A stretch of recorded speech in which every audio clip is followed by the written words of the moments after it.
Estaba viendo Infinity War cuando me surgió una pregunta. Gran película, por cierto. ¿Es moralmente correcto sacrificar a millones para salvar a miles de millones? Hoy vamos a analizar la filosofía de uno de los mejores villanos del cine, Thanos.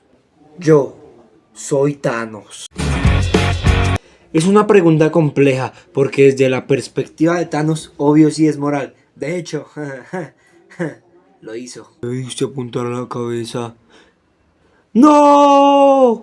Pero para nosotros es moral sacrificar a millones para salvar a miles de millones. Primero hay que tratar de entender a Thanos con dos preguntas clave. ¿Qué es lo que quiere Thanos? ¿Por qué cree que es necesario? Respondiendo a la primera pregunta, él busca equilibrio.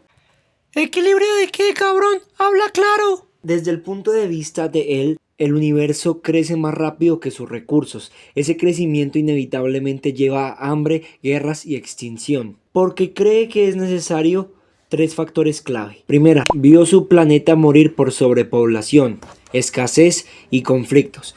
Eso es evidencia de que el mismo patrón se repite en todo el universo. Segunda, parte de una premisa simple. Recursos limitados más crecimiento ilimitado es igual a extinción segura.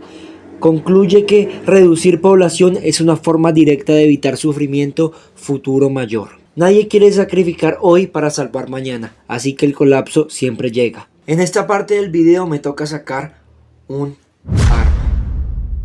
Vamos a hablar de dos conceptos filosóficos. El primero es el consecuencialismo. Wow, lo dije bien.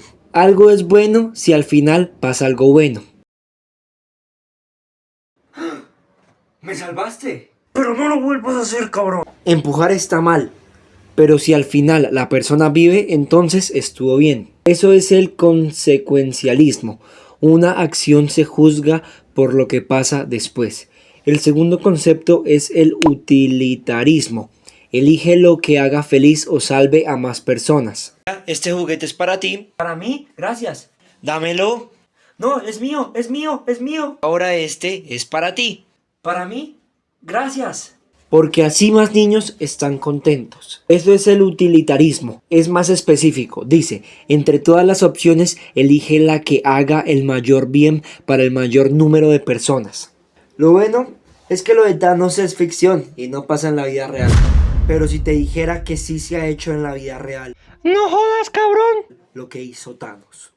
Claro, no de la misma forma, pero aquí va. Y es que en guerras y pandemias, médicos deciden no tratar a ciertos pacientes para usar recursos en otros con más probabilidad de sobrevivir. No los matan directamente, pero aceptan que algunos mueran para salvar a más. Considero que lo que está mal en Thanos no es el pensamiento en sí, es la ejecución. Y por eso te dejo tres preguntas para que la analices. ¿Quién le dio autoridad a Thanos? ¿Por qué Thanos es el que decide? Sí, él quiere salvar el mundo y sacrifica a la mitad de las personas. ¿Pero por qué él también no se sacrifica?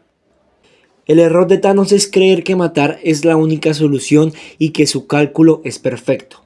El crecimiento poblacional no es una ley incontrolable. La historia muestra que las sociedades se adaptan, tecnología, eficiencia, regulación. Al eliminar vidas al azar no soluciona la causa del problema, destruye conocimiento, cultura y cooperación y crea más caos y sufrimiento a largo plazo. Te hago una pregunta, si tú fueras Thanos... Por cierto, suscríbanse al canal. ¡Cállate!